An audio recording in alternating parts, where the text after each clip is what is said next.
अस्सलाम वालेकुम। कानूनदान से मैं हूं सज्जाद हमीद यूसुफजई और आज हम सुप्रीम कोर्ट के एक हालिया फ़ैसले की बात करेंगे। इमरान खान बनाम मोहम्मद शहबाज शरीफ। इस फ़ैसले के हक़ाइक़ भी बहुत अहम है, लेकिन हक़ाइक़ से ज़्यादा इस फ़ैसले के अंदर मुअज़्ज़ज़ अदालत ने जो उसूल बयान किए हैं और जो जिस तरीके से उन्होंने कानून की तशरीह की है वो बहुत ज़्यादा अहम है। मतलब प्रोसीजरल टाइम फ्रेम अगर किसी स्टैट्यूट में दिया हुआ हो तो उस टाइम फ्रेम की हैसियत क्या होगी, क्या उसको फॉलो करना हर सूरत में ज़रूरी है या उससे डिविएट भी किया जा सकता है। इसी तरह इस केस के अंदर जो इंटरोगेटरीज है, मतलब सवालिया पर्चजात जो एक फरीक दूसरे को देता है, उन सवालिया पर्चजात की हैसियत क्या है, उन इंटरोगेटरीज की, उनका प्रोसीजर क्या है कि कैसे मूव होती है और उनका मकसद क्या है, कानून में ये इंटरोगेटरीज क्यों इंट्रोड्यूस हुई, इस पे भी हम बात करेंगे। इसी तरह इसी जजमेंट के अंदर जो फ्रीक्वेंट एडजर्नमेंट्स का जो एक कंसेप्ट है हमारे यहाँ, उसको भी एट लेंथ डिस्कस किया गया है और उस हवाले से भी मुअज़्ज़ज़ अदालत ने कुछ उसूल वज़ा किए हैं, उन सब पे हम बात करेंगे। अच्छा, ये मुकदमा है लाहौर पंजाब के अंदर ट्रायल कोर्ट के सामने शहबाज शरीफ साहब ने हत्या की इज्जत का दावा दायर किया इमरान खान के खिलाफ। और उस मुकदमे में ज़ाहिर सी बात है शहबाज शरीफ साहब पिटिशनर या प्लेंटिफ थे और इमरान खान नियाजी साहब मुद्दा अलई या डिफेंडेंट थे या रिस्पोंडेंट। सुप्रीम कोर्ट में जो ये मुकदमा है ये इमरान खान नियाजी बनाम शहबाज शरीफ है कि उनके इमरान खान नियाजी दो ऑर्डर्स के ख़िलाफ़ जो है ना सुप्रीम कोर्ट में CPLA उन्होंने फ़ाइल की थी। अब वो दो ऑर्डर्स क्या थे? वो दो ऑर्डर ये थे कि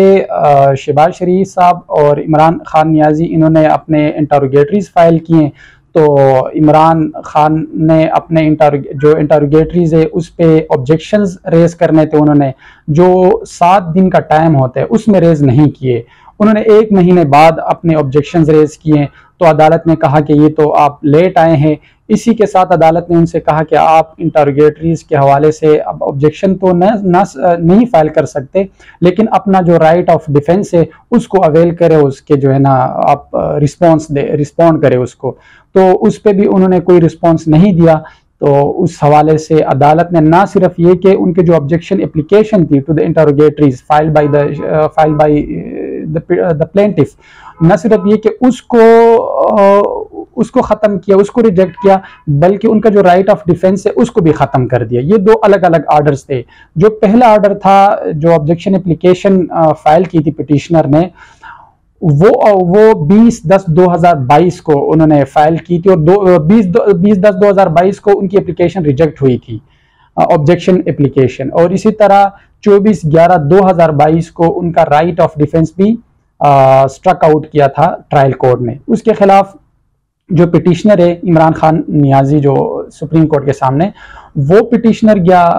हाई कोर्ट, दोनों ऑर्डर्स के खिलाफ रिवीजन में। हाई कोर्ट ने ट्रायल कोर्ट के दोनों ऑर्डर्स को मेंटेन रखा और उनकी जो रिवीजन पिटीशन थी वो डिसमिस की। उस पिटीशन के खिलाफ फिर उस ऑर्डर के खिलाफ पिटिशनर आया सुप्रीम कोर्ट में और सुप्रीम कोर्ट में उन ऑर्डर्स को असेल किया मुख्तलिफ ग्राउंड्स पे। अब मुकदमे के दीगर हकायक क्या है? हकायक ये है कि 7/7/2017 को शहबाज शरीफ यानी रिस्पोंडेंट ने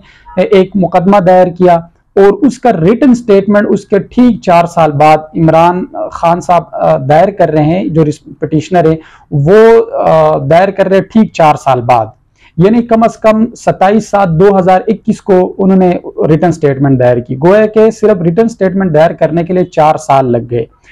इस दरमियान जो है 2 या 3 एप्लीकेशंस पिटिशनर की तरफ से आई थी, 2-3 एप्लीकेशंस रिस्पोंडेंट की तरफ से भी आई थी, मुख्तलिफ एप्लीकेशंस थी। उन एप्लीकेशंस पे जो है ना भी बहस होती रही और उनके जो है ना रिप्लाईज वगैरह ट्रायल कोर्ट मांगती रही, तो उसमें भी काफ़ी सारा वक्त ज़ाया हुआ, काफ़ी सारा वक्त सर्फ हुआ है।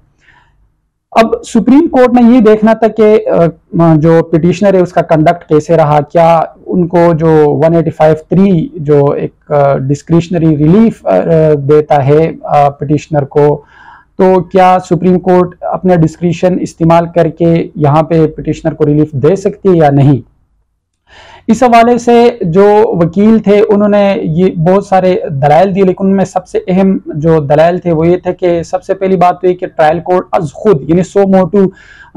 जो है इंटरोगेटरीज के अंदर right of defence strike out नहीं कर सकती या स्ट्राइक आउट नहीं कर सकती। रीज़न ये है कि उसको एप्लीकेशन देनी होगी एक पार्टी की तरफ से कि वो एलिज करे कि आप दूसरी पार्टी कंप्लाई नहीं कर रही तो आप उसका राइट ख़त्म कर दे, राइट ऑफ डिफेंस। इसी तरह दीगर उन्होंने ये फरमाया कि जी वकील साहब ने कि जी प्रोसीजरल टाइम फ्रेम जो है वो कोई इतना उसको फॉलो करना इतना ज़रूरी नहीं है कि उससे आप जो है इनजस्टिस क्रिएट करें। और दूसरी बात उन्होंने कि जो टेक्निकलिटीज़ है उनको फॉलो करना तो ज़रूरी है, लेकिन अगर टेक्निकलिटीज़ आ रही हो इंसाफ के राह में और इंसाफ के राह में रुकावट बन रही हो तो उन टेक्निकलिटीज़ को हम अवॉइड कर सकते हैं। दीगर भी उनके बहुत सारी सबमिशंस थे, लेकिन ये 2-3 बहुत ज्यादा अहम थी। अब सुप्रीम कोर्ट ने जो इस हवाले से सबसे अहम उसूल वजह किए और जिन पे जो अच्छी जूरिस्प्रूडेंस डेवलप करने की कोशिश की वो ये है कि मंसूर अली शाह साहब ने जजमेंट लिखी है, ये 3 मेंबर्स जजेस की जजमेंट है। तो जज साहब ने उसमें लिखा है कि जो प्रोसीजरल टाइम फ्रेम होता है एक किसी भी स्टैट्यूट के अंदर उसको फॉलो करना जरूरी है और उसको फॉलो करना जरूरी एज अ रूल है, लेकिन उससे डिविएट तब किया जाएगा जब कोई एक्सेप्शनल और बहुत ही कोई कंपेलिंग सर्कमस्टांसेस हो, अदरवाइज उससे डिविएट नहीं किया जा सकता। गोया के मंसूर अली शाह साहब ये कहना चाह रहे हैं कि ठीक है अगर कहीं पे इनजस्टिस जो है ना वो हो रहा हो या नाइंसाफी का खतरा हो और अदालत को लगे कि टेक्निकलिटीज की वजह से हो रहा है और कुछ कंपेलिंग रीजंस हो, दीगर कोई ऐसे हालात हो, तब तो डिविएट किया जा सकता है, लेकिन नॉर्मली हम उससे डिविएट नहीं करेंगे। वजह क्या है? वजह यह है कि अगर हम इसी तरह ही जो टाइम फ्रेम दिया हुआ है एक प्रोसीजर के अंदर उससे हम डिविएट करना शुरू कर दें और उसे जनरल ये प्रैक्टिस शुरू हो जाए तो ये जो लॉ ही टूथलेस हो जाएगा। और फिर मंसूर अली शाह साहब ने यह भी कहा है कि Toothless court is the worst form of injustice, यानी ऐसी अदालत जो बिल्कुल शल हो गई हो, उस अपने ऑर्डर ही इंप्लीमेंट ना करवा सकती हो, तो वो तो एक वर्स्ट फॉर्म ऑफ इनजस्टिस है, इंसाफ का एक बहुत ही बदतरीन सूरत होगी वो। इस हवाले से उन्होंने कहा कि ऐसा तो बिल्कुल भी नहीं है कि आप जो प्रोसीजरल फॉर्मेलिटीज है या इम्पेरेटिव्स है उसको आप ऑल टुगेदर जो है ना उसको डिसरिगार्ड करे और उनसे डिविएट करना शुरू कर दे। फिर उन्होंने जो पिटिशनर है उनका जो कंडक्ट रहा है थ्रू आउट द ट्रायल, तो उसको भी उन्होंने देखा है और उन्होंने कहा कि ये जो है विलफुली कॉन्टुमेशियस है, यानी इरादी तौर पर अदालत के साथ टाल मटोल से उन्होंने काम लिए। 4 साल बाद तो वो सिर्फ रिटर्न स्टेटमेंट जमा करा रहे हैं, बहुत सारी एप्लीकेशनें उन्होंने दी हैं और वो एप्लीकेशंस भी इस अंदाज में दे रहे हैं कि वो उससे लग यही रहा है पिटिशनर के कंडक्ट से कि वो इस ट्रायल को डिले करना चाह रहा है और ये ऐसा विलफुली कर रहा है। लिहाजा इस तरह के लिटिगेंट को तो किसी सूरत अदालत इस तरह के डिस्क्रिशनरी रिलीफ बिल्कुल भी नहीं देगी। तो इसलिए ये जो आर्गुमेंट्स है ये तो सस्टेनेबल नहीं है। उसके बाद अदालत जो है वो इन चीजों पर आई है कि अच्छा, एक दलील वकील साहब की ये भी थी कि जी ये जो क्या कहते हैं वहां पे जो इंटरोगेटरीज हम फाइल कर रहे हैं वो इंटरोगेटरीज फाइल करने के बाद अदालत को उनको देखना चाहिए, एग्जामिन करना चाहिए। एग्जामिन करने के बाद अदालत रिक्वायर करेगी कि इसमें फला जो है ना इंटरोगेटरीज बनती है, फला नहीं बनती, और इस तरह की बहुत सारी जो है ना रिक्वायरमेंट्स है जो अदालत ने उनको एग्जामिन करके देखनी है। यहाँ पे अदालत ने उसको देखा ही नहीं है। तो इस पे मंसूर अली शाह साहब ने कहा कि नहीं, जो रेगुलरिटी का जो कंसेप्ट है कि अदालत अपने जो जज है अपने अदालत को रेगुलेट करता है उसके साथ प्रिजम्पशन ऑफ करेक्टनेस अटैच होती है। तो गोया कि हम ये समझेंगे कि अदालत ने इसको एग्जामिन किया हुआ है, अनलेस एंड अनटिल के इसके रिबर्टल में कोई प्रूफ हमारे सामने आ जाए कि अदालत ने उसको एग्जामिन नहीं किया। दूसरा है कि जो एग्जामिनेशन ऑफ इंटरोगेटरीज है वो परमिसिव है, वो मैंडेटरी नहीं है, मतलब अदालत के लिए वो परमिसिबल है कि ऐसा करें, लेकिन ऐसा करना उसके लिए हर सूरत में जरूरी नहीं है। और दूसरी बात उन्होंने ये की कि जो सबसे अहम बात है उन्होंने ये फरमाया कि जो हमारा सिविल सिस्टम है, सिविल लिटिगेशन का या सिविल लॉ का जो हमारा सिस्टम है यहाँ पर, उसके अंदर वो सारा सिस्टम हमारा एडवर्सीरियल है। तो वो चूंकि एडवर्सीरियल है तो इसलिए, और दूसरा है कि हमारे कोर्ट्स जो है ओवर बर्डन हो चुके हैं। तो अदालत में जज के कैपेसिटी में इतना काम जज की कैपेसिटी में नहीं होता कि वो हर चीज को इतना मेटिकुलसली देख सके। तो लिहाजा अगर पिटिशनर को एज सच कोई ग्रीवियंस थी कि जी वो उसको एग्जामिन नहीं किया, तो पिटिशनर को उस टाइम एक जो है एप्लीकेशन मूव करनी चाहिए थी, और एप्लीकेशन मूव करके वो एग्जामिन करवा लेते अदालत से। और एप्लीकेशन फिर पिटिशनर ने मूव की थी ऑब्जेक्शन एप्लीकेशन, लेकिन वो एक टाइम बार्ड थी 1 महीने के बाद, और वो राइट भी उनका स्टक ऑफ हो गया था। तो ये 2-3 ऐसी चीजें थी जिसपे अदालत ने जो है ना काफी लेंथ के साथ बात की और बहुत ही अहम प्रिंसिपल इसमें तय किए। अच्छा, फिर इस मुकदमे के अंदर बहुत ज्यादा एडजॉर्नमेंट्स ली गई है, मतलब 4 साल 5 साल तक तो बस यही एडजॉर्नमेंट पे ये मुकदमा चलता रहा, और 4 साल के बाद इसमें written statement petitioner Imran Khan साहब की तरफ से आई थी। तो इस पे अदालत में एक मून एंटरप्राइज एक केस है, इससे पहले डिसाइड हुआ था, जिसके अंदर बहुत अहम उसूल तय हुए थे इस हवाले से कि आखिरी मौका, कतई आखिरी मौका और कतई आखिरी मौका, ये क्या कंसेप्ट है जो हमारे सिविल कोर्ट्स में डेवलप हो चुका है, उसका भी हवाला दिया। और फिर उन्होंने जो फ्रीक्वेंट एडजॉर्नमेंट्स का जो एक कंडक्ट है, एक प्रैक्टिस है, उसको डिस्करेज करने की काफी कोशिश की। मून एंटरप्राइज केस का हवाला देते हुए मंसूर अली शाह साहब ने कहा है कि उस केस के अंदर अदालत ने बाकायदा ये कहा है कि जो अगर अदालत ये कहती है कि अगली तारीख पे फलां काम हो, और ये किसी भी पार्टी को डायरेक्ट करके कहे कि ये कतई आखिरी मौका है, तो ये जो आखिरी मौका है, ये दोनों पार्टीज के साथ अदालत असल में बेसिकली एक जुडिशियल ऑर्डर नहीं पास कर रही सिर्फ, बल्कि इसके साथ साइमल्टेनियसली अदालत दोनों पार्टीज के साथ एक प्रॉमिस कर रही है, और ऐसा प्रॉमिस वादा के अदालत ये कह रही है कि मैं ये वादा फुलफिल करूंगी, और अदालत वादा ये है कि अगली तारीख पर यह कार्रवाई हर सूरत होगी। यानी इस ऑर्डर का मतलब यही है कि ये आखिरी मौका है, इसके बाद दूसरा मौका नहीं दिया जाएगा, तो ये काम होना चाहिए, ये काम होना चाहिए, अदालत बाकायदा वादा कर रही है। और अगर अदालत जैसी एक जो है ना एक इदारा और एक कोर्ट अगर ये वादा कर ले कि एक काम होगा अगली तारीख पर, तो उस वादे को इफा करना, उसको ऑनर करना, यह अदालत की सबसे बड़ी जिम्मेदारी है। अगर अदालत इस वादे को इफा नहीं करती, इसको ऑनर नहीं करती, तो इससे जो आम साइल है, जो अवाम है, उनका जो एतमाद अदालत पे है, वो रहसा जो एतमाद है वो भी खत्म हो जाएगा, जो कि अदालत के लिए एक बैकबोन की हैसियत रखता है। यानी अवाम की एतमाद है तो अदालतें चल रही है, अगर अवाम का एतमाद ही ना हो तो अदालतें कैसे चल पाएंगी। इन चीजों पर जो है ना फ्रीक्वेंट एडजॉर्नमेंट्स की हद तक तो ये उन्होंने बात की, और उन्होंने ये भी कहा कि ये जो क्या कहते हैं फ्रीक्वेंट एडजॉर्नमेंट्स देना, ठीक है, एक बात समझ में आती है कि जो हमारी अदालतें हैं वो ओवर बर्डन हो चुकी है, उनके जो डॉकेट्स हैं उनमें केसेस इतने ज्यादा हो गए कि एक ह्यूमन कैपेसिटी में वो मुमकिन नहीं है कि वो जल्द अज जल्द डिसाइड हो। लेकिन एट द सेम टाइम उन्होंने ये फरमाया कि जो मुकदमा हमारे सामने है, जिसमें 4 साल सिर्फ एक रिटन स्टेटमेंट आने में जो है ना लगे हैं,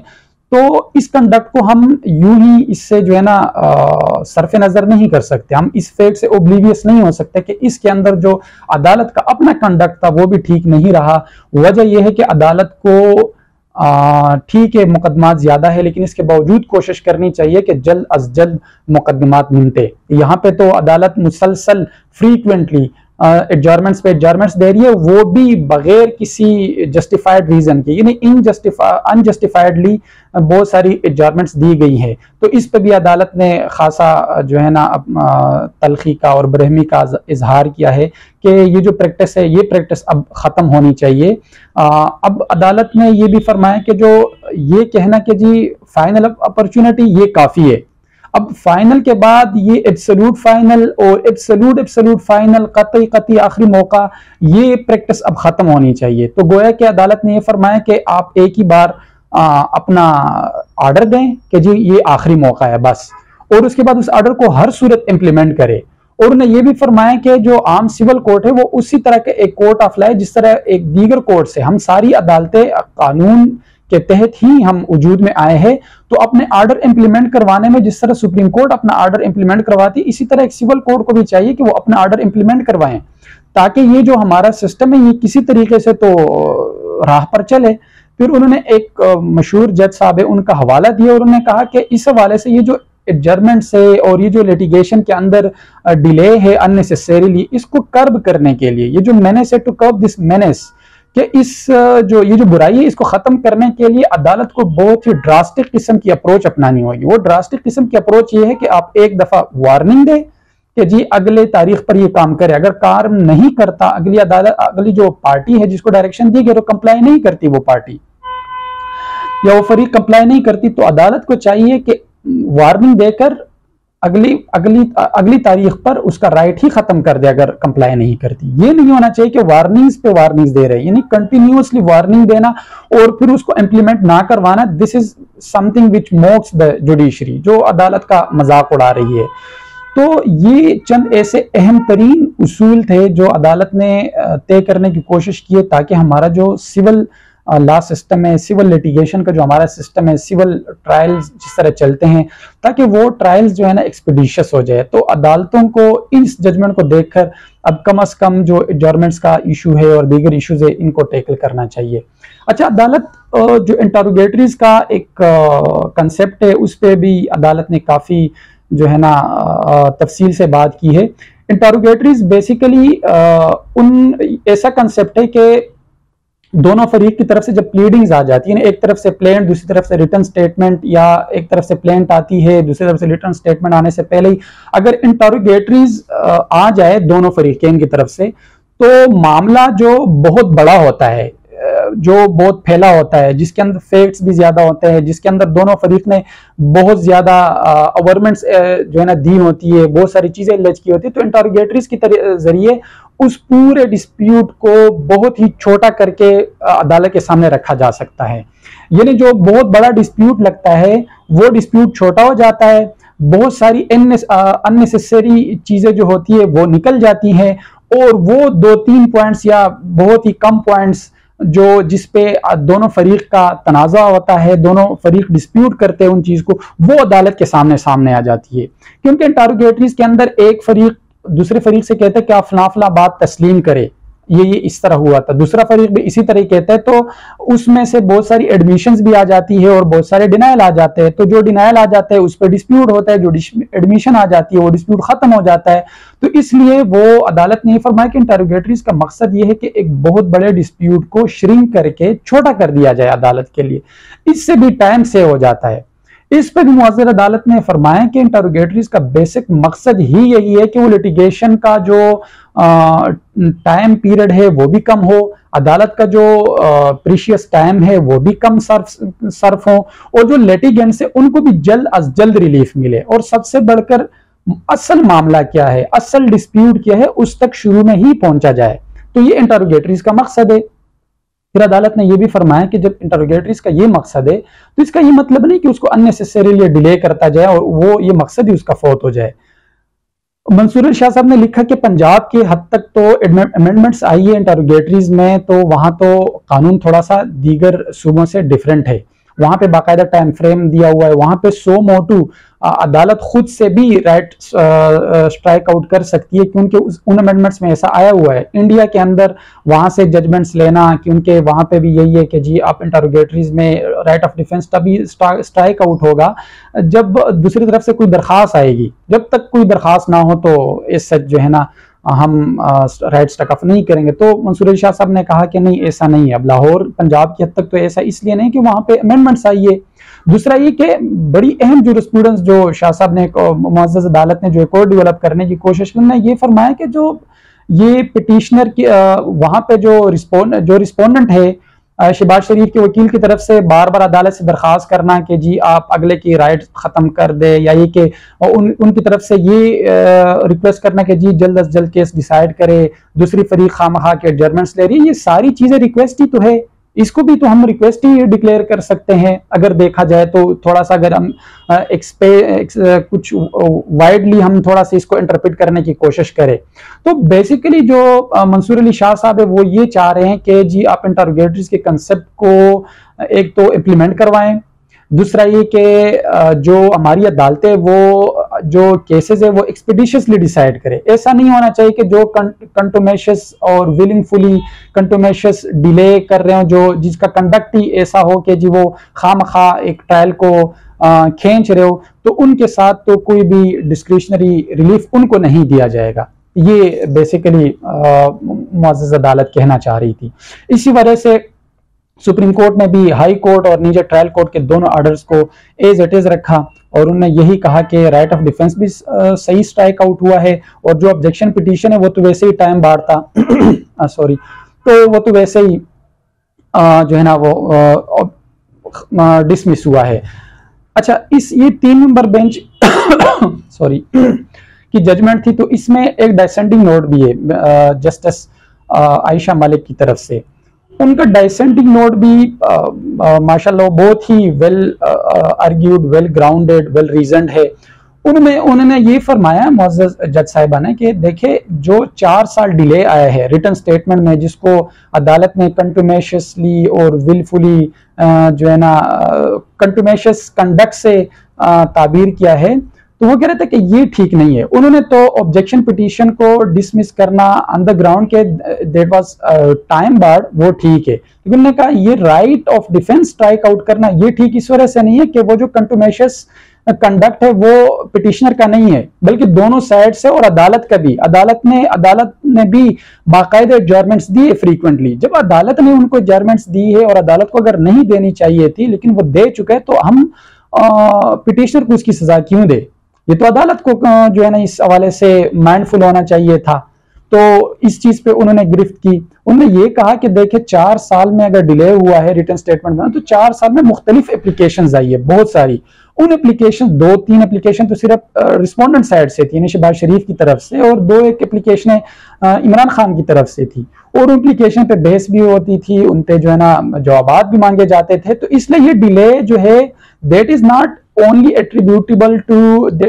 the petitioner, that can also be attributed to the respondent। तो इसलिए ये जो कंटुमेशियस कंडक्ट है वो पिटिशनर का नहीं है। इस हवाले से जो डिस्क्रिशनरी रिलीफ हम दे सकते हैं 185(3) के तहत,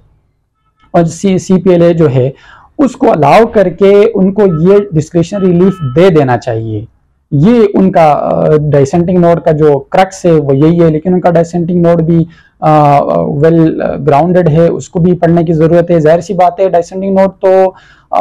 एप्लीकेबल नहीं होता, वो इन फील्ड वो नहीं रहता, बल्कि मेजॉरिटी जजमेंट ही रहती है। लेकिन जनरल नॉलेज और अंडरस्टैंडिंग के लिए हम उस डिसेंटिंग नोट को भी पढ़ सकते हैं। तो खुलासा ये कि जो हमारा सिविल लॉ है, सिविल लिटिगेशन का जो सिस्टम है पूरा, जो फ्रीक्वेंट एडजर्नमेंट्स उसमें आती है, फिर जो प्रोसीजरल टाइम फ्रेम जो तय होता है, उसके अंदर जो प्रोसीजरल इम्पेरेटिव्स होते हैं कि जो प्रोसीजर के अंदर कोई चीज़ दी हुई है उसको फुलफिल करना ज़रूरी है, उस हवाले से मुअज़्ज़ज़ अदालत ने बड़ी अच्छी जूरिस्प्रूडेंस डेवलप की है।